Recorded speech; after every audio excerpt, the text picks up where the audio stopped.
Hello, everybody. Welcome to one more interview to this channel up from Another Zero. And I am ecstatic. Oh my God, we've had so many great, amazing guests. And I love having people interview them while they're, in their working phase on stage here in San Diego. So welcome, Melinda and Joel from Stir, happening at the Globe. It's the last week of performances. Actually, you have a week to catch it. So how are you guys? Welcome. Good. Very good. Thanks for having us. Loving San Diego so much. Yeah. And sometimes when it rains weirdly, like last night, for example, I'm like, I'm sorry, we're so off brand right now, but it usually does not happen. But it's been pretty good. It's been pretty good. Yeah, I was promised sunshine. This is crazy. I don't like this. That's why I'm like, oh, that's not right. But there's a lot of things that are happening weirdly in the world.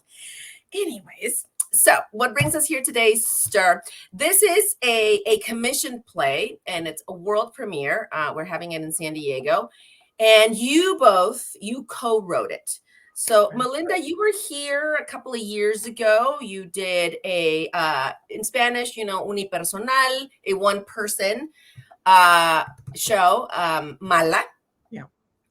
Which, it really hit home. And I want to discuss with you too more of that.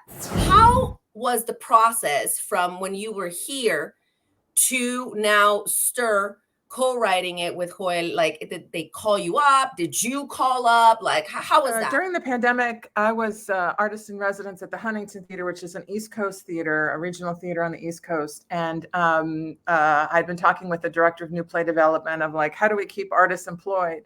Mm-hmm. And how do we make theater during this terrible time where we can't meet? And so we started talking, what would be fun? Mm-hmm.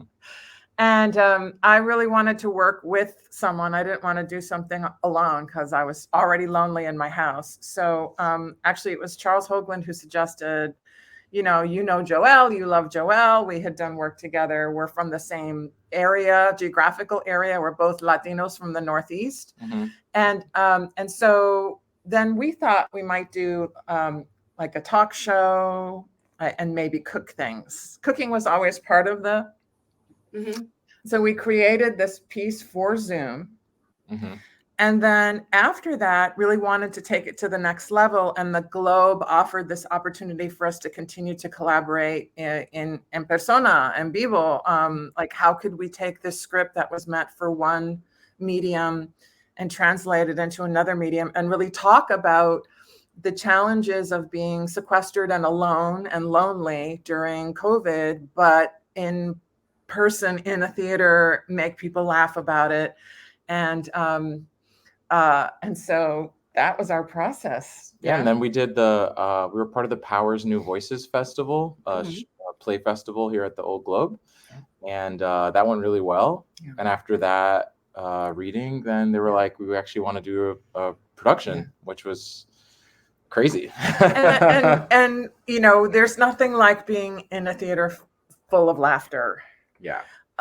It's just been, we've had a tremendous audience response, and both English speakers and Spanish speakers. And it just seems like it transcends cultural limitations. And it's really our co-star Al says it's like inviting the audience into your home.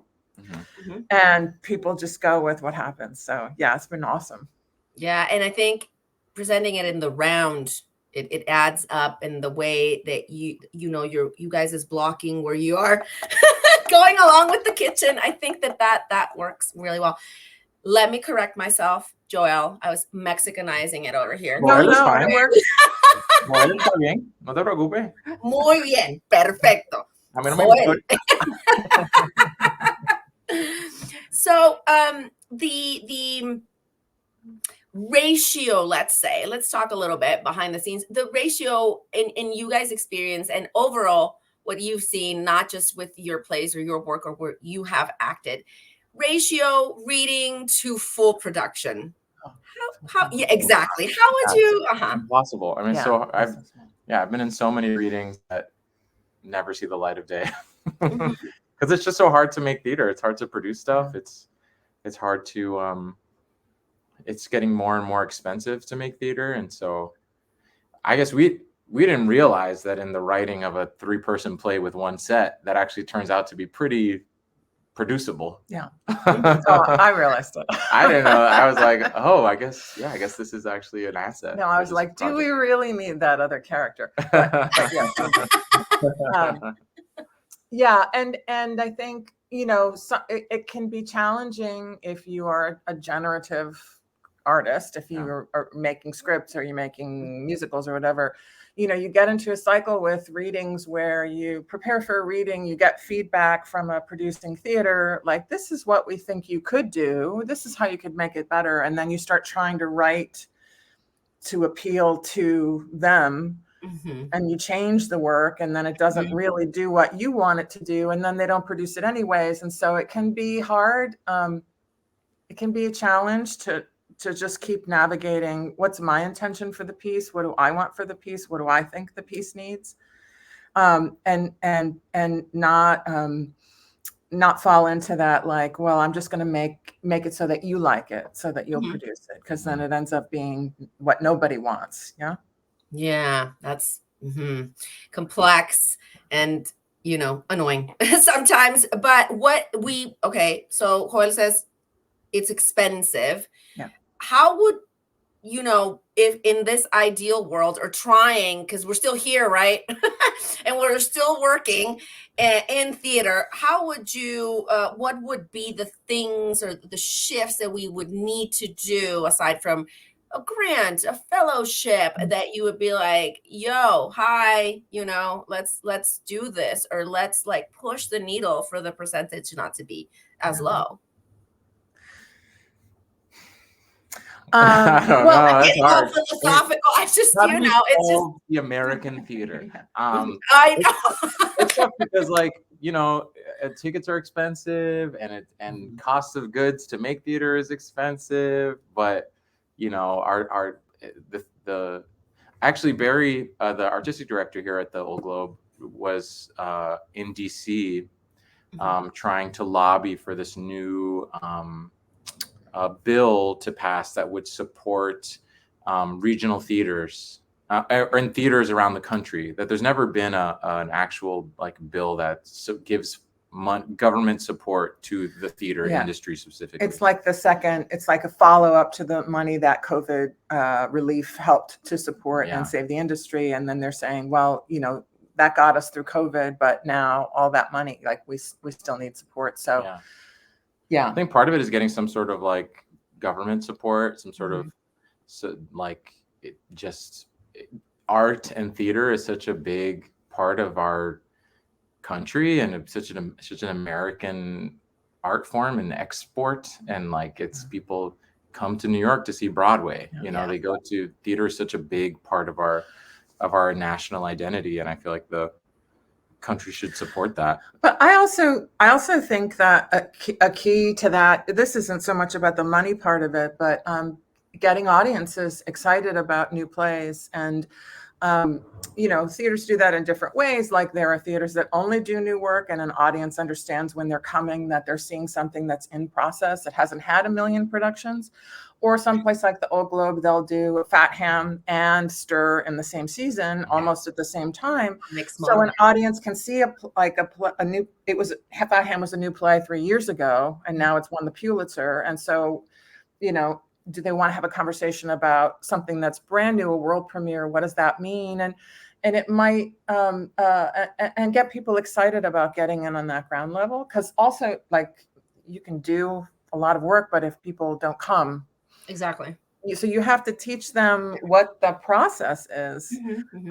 That sounds pedantic. I don't mean we have to teach people anything, but get people excited about the process. Awareness, just so they know. Yeah. I have it in one of my interviews this year, which I love, where we were talking about it's with La Jolla Playhouse and all their productions they have, and then how Angelina Jolie came into the mix and Broadway and all those things. But we were talking also about theater being expensive, theater tickets being expensive, in this era of paying $500 to see Beyonce or Bad Bunny, and it's it is this thing of, look over here, there's these other things where people, we need it because it feeds the soul in a different way, and the dialogue that comes after a show. Well, and I also always say, like, you come to a show and you sit next to people that you don't know, and then you suddenly laughing or like, oh, fun, having an experience or crying and Oh being my God. vulnerable in front of people, and then you feel like you've joined a community, and that's nourishing too. Absolutely. Like, that's a deeply human experience. Yeah, nourishing. That's the word. And I love also the different perspectives. Like, I'm part of the San Diego Theater Critics Circle, and I love, seeing my colleagues and each other's reviews. So we have an episode in our podcast that's called "Did We See the Same Show?" Right? Yes. And and for me, and it's so cool sometimes to see a show and then talk to some of the artists. For me, commissioned work that's previewing and really, like, for the first time, I feel like it sounds like, but yeah, that's premiering is usually never like ready. There's like gaps, there's things that are kind of like shoehorned in. It's kind of like it doesn't make sense, or it ends abruptly, right? It's like, oh, we didn't know how to. And with Stir, I feel that it's like the Round. It's round, it's paced, it's a one act, which I am loving more and more these days. But what I love about this show, and again, for people who have not seen it, is the stimulation of the senses, because you guys are cooking, like you're really cooking. And those knives are sharp. Yeah. Oh my God. I see you chop those onions, girl. And I'm like, oh my God, I'm taking some notes for my frijoles. And I'm like, oh my God, that secret kind of works, It seems, because I've never done it, but I'm like, it seems like it might work. But it's so cool because, again, it's like two kitchens, but really you guys have one stove, one working stove.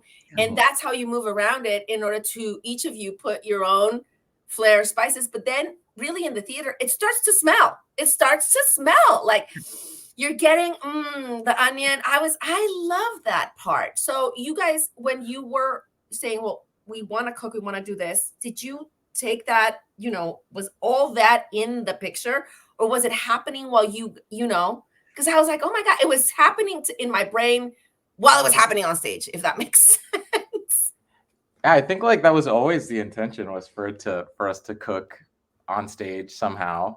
But there was something, what the first time we did in the rehearsal room, we were, the first time we cooked and chopped and cooked, fried up onions, and we were like, oh my God, it really, like, there's a whole other thing that I was not quite conscious of.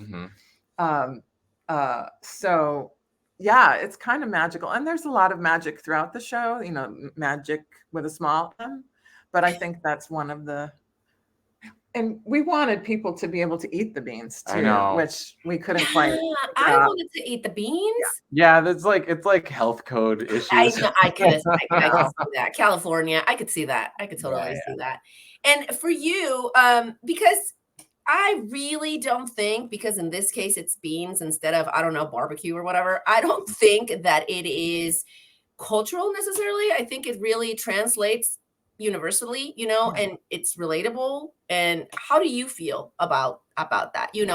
Being Latino, I'm Mexican, I'm Latina. So for me, it was, so, we went through many, there were a handful of other recipes we had talked about, like what are other sort of like recipes that Mommy made that we would think back to fondly. And we thought of like, did she make flan? Did she make sancocho? Did she make, and there were so many, arroz con pollo, all these other things, but those just take a lot more time. And so we were also just thinking about like, what is a recipe that we can start from beginning, middle, end in about the time about a night of theater. And so that was, and there were also like there were also things we cut. There was a whole section that Right. I actually really missed that we might. We'll find a way to bring it back. Of like Henry gets cilantro instead of parsley, and Mariana's like, no, that's Mexican. We're making Cuban. No, cilantro's Mexican. No, you can't put corn in. That's not cultured. Don't mix. Yeah. And then we just sort of pulled away from that because we wanted to tell a different story. Mhm. But the specificity of like how the Dominican frijoles, Puerto Rican, frijol, you know, how they're all different. Mhm. And actually in the program, we published the recipe in the program, and there are some, you know, you can use different spices to tip it a different way. But you're like, as a base, you're right. Frijoles is such a hugely, like, culturally, and like everyone eats beans. Uh-huh. So, yeah. And it's been really interesting to have people after the show comment about how it reminded them of a different recipe that their mom made that wasn't Latino, that it's some other sort of, what was it? So it's like sweet and sour meatballs. Yeah. Someone was like, the meatballs that my grandmother made. Yeah. I mean, it just, food is such a like visceral memory that's in smell. I think that was why we also wanted to be able to cook too, is that like smells can trigger so many important and like vivid memories. Yeah. Mm-hmm. And it's a play about isolation too. So I think it's a play about people being alone. And so I think like the audience experiencing this story about isolation, but feeling invited and feeling like a part of it because of the like sort of 4D experience was always our intention. And it's cool that this production was able to capture that. Yeah. Because that was a big challenge. We're sort of like, I don't know, we're one kitchen, but we're like separate spaces. How do we do that? And then our set designer Diggle came up with this really cool set design, and Marcela Lorca, our director, she was such a great vision of how to like move it and make it feel like we're always sort of moving, and our realities are sort of layered on top of each other, which was really fun.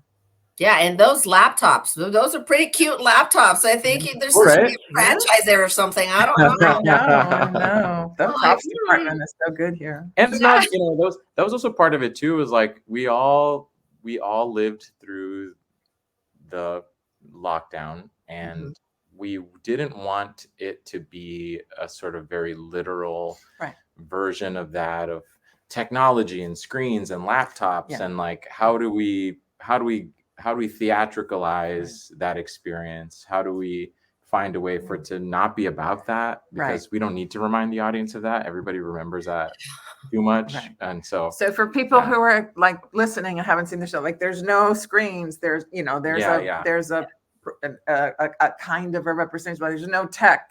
That's not the tech. There's nothing. That's not it. So it's done. Yeah, I think it's pretty nicely done, and also about a thing about a family isolation, but there's also this sibling relationship and the sibling dynamic, you know, older sibling, younger sibling, and how that dynamic is, and not giving too much away, but also teasing it a little bit, like how each sibling remembers the same thing, you know, differently. And then the crescendo of the secrets coming out. And there's a point where audiences and actors are reacting at the same time. It's like, wow, what is happening here? Rocky comes in and it's like the seasoning, the cherry on top. Like, man, right? And I think that that's really, again, relatable, real, raw at the same time, but with care. You know, it's not those things that it's like, you know, and you're like, I don't know what to do with myself here. You kind of don't know what to do with yourself, but in like a really nice, tender, oh my God, you know, I need to call my mom or whatever kind of way. And people having permission to laugh at it, you know. And then continue until it's like a full-on cackle. Like that was my experience, right? That's awesome. What is next for Stir? You guys are here in San Diego until May 26th, but what is next for this play, or what would you envision for this play? No, we're sort of now kind of strategizing other folks to share it with, other theaters to share it with. I'd love for it to be a play that gets performed around the country, everywhere. Not just with us, but also other actors. I think it's so exciting to create a play that features 3 Latino actors in a comedy that's just like not about trauma, and it's sort of just like 3, I hope, fun, juicy roles that anybody would want to play, and that theater should program in their seasons. And I think we want to, find a way to get a production in New York and see if that gives it some more traction. And we feel hopeful, though. It feels like this is just the first step. We're like, what happens to them? Did they go to New Hampshire? Or is there a road trip play? Like, is it a series? Do we meet Carlos? Do we meet La Rubia? Like, what happened? Do we ever meet Mommy and like, what are the other ways that we could continue to play with this story? Maybe with different kinds of, I don't know. We just have a lot of love for the story and a lot of love for each other. Like, the collaboration has just been so much fun. Writing is really lonely. So it's so nice to have a writing partner who gets your humor. So that's where we are. Oh, cool. So in this space called From Another Zero, the title is because the saying goes, well, you have to start from zero. But how can you, when you're restarting, you have your learning curve, your tools. So you're not really starting from zero. You're starting from another zero, another learning curve. So we ask our guests what some of their other zeros have been in life, in work. Like moving is a zero, right? Changing majors is a zero. Switching from musical to straight is a zero. So, what have been some of your zeros or zero that you can share with us? Zero. I think, I remember because I started my career as an actor, and I still am a working actor, and then I did a bit of writing in college, but never never seriously, or never as a career, because I was sort of I'm going to be an actor. And I remember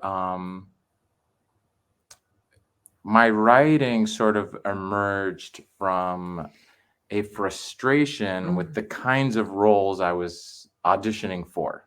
I think as a Latino, there's a very specific idea of what people perceive us as, and the folks who are writing roles for us can kind of put you in boxes, which can get very frustrating.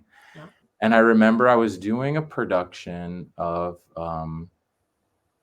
Oedipus El Rey. It's a play by Luis Alfaro that was being done at the Public Theater. It performed here too, and I was I played Creon in that production at the Public, and it was a beautiful play, really exciting to be a part of. All Latino cast, really fun. And so that was one thing. While also we were all in that play, gang members and prisoners. Big chunks of that scene were us in orange jumpsuits being prisoners. So I was like, okay. And then at the same time, I was doing a workshop of Moulin Rouge, the musical, the Broadway production of Moulin Rouge. I played Santiago, the Argentinian character. So I was in rehearsals for that.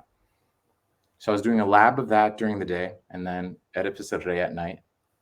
And if for those who have seen Moulin Rouge, you might see that Santiago is a bit of a stereotype. Yeah. He's just a hot-headed Latin man. And in the movie, he was narcoleptic, so that was kind of fun. But then in the musical, he's none of that. And so I was pretty vocal in rehearsals, being you're not doing the movie, so maybe you can make him a little more interesting. He could be a little more nuanced, or maybe cut the character, because I was like, who cares? Why is he in this? I feel like he's just in it because he's in the movie. But then, this is the economics of stuff. for that workshop of Moulin Rouge, I was getting paid a lot more than I was getting paid to do Oedipus El Rey at the public. So there's Yeah. always this sort of like push and pull of, especially as people of color who are in this industry, like how much are you going to compromise your morals, or how much are you going to like, I still need a paycheck, like I still need to pay my bills somehow. So that's always a constant negotiation. Yeah. But it was during that process that at the public theater they were doing they do a program called the Emerging Writers Group for like young playwrights. And so I was like, you know what, I'm going to use this time to like submit a play. I had this idea for a play. I was like, I'm just going to write it and submit it to this program. I didn't end up getting into the program, but it was a time when I remember that felt like another zero to be like, now I'm a playwright. Like I'm going to step into this, like, I'm sick of complaining about it. I'm sick of like sitting on the sidelines and just being like, somebody should write better stuff for us. You know, somebody really should be doing it. And I'm like, maybe it's just up to us to do it. That felt like I felt like radicalized in that moment, just to be like, you know, just get out of your own way, make it. It could be bad, but also it's better than the stuff that's getting made now. So you might as well just try it. Absolutely. Yep. And here we are. Yeah, and here we are. And we have a production. Yay! There you go. Right? I guess my other zeros are just real simple. Getting married and realizing unconditional love is possible. Having a child, and losing my parents, like kind of those huge milestones where you go, oh, life is short. I only have a certain amount of time, and what am I leaving behind? So I guess that's the other side of those. I guess those would be my zeros. There are lots of them though. That's such a great concept. Yeah. I mean, if you think about it, sometimes people are like, I don't know. And I'm like, don't stress out, just breathe, they'll come to you. and it's good also for you to like go back and that zero can help you with another zero. And then just it keeps going and going.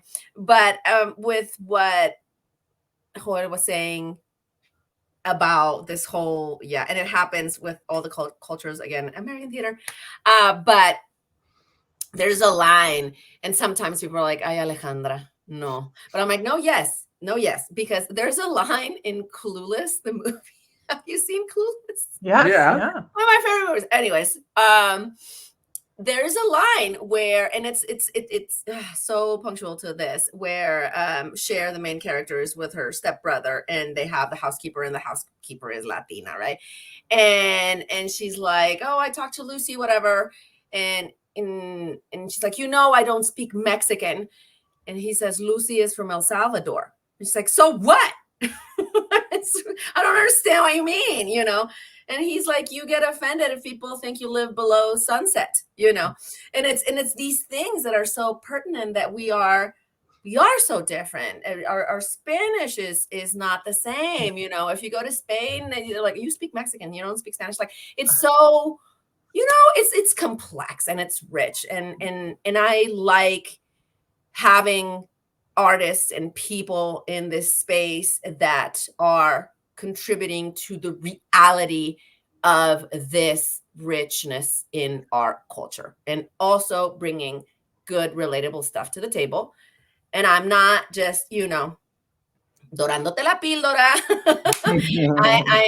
I'm saying it because it's needed to praise work that is done well, and work that is done, with effort and with heart as well. So it's necessary. And it needs the space to breathe. You know what I mean? Yeah, thank you. Yeah, we can't make change until we do it. You just gotta, I hope it's a Stir at least is a kind of play that's undeniably good, and that people just want to produce it. And it's like, if people in the middle of nowhere are like, oh, that's what Cubans and Puerto Ricans are, like, cool, good, yes, let's put some face to the name. Let's show, if it can allow people to feel like it's welcoming them to just experience a good story, then flip a seat at the table. Yeah, exactly. Oh yeah, and there's also, there's 3 love stories in there, mixed in there. That's also really cool and relatable. How you meet your partner, how how sometimes you're scared of love, all these things that are mixed in that really not necessarily have to do, with cooking. And so that's really cool. That's why I liked it.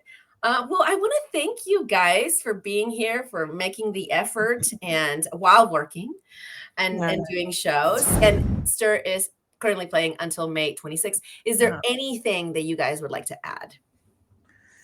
Thank you. Yeah, thank you. Come check it out. Come see. It's really sweet and fun, and you'll have a good time. And we've had a wonderful time here. We love San Diego.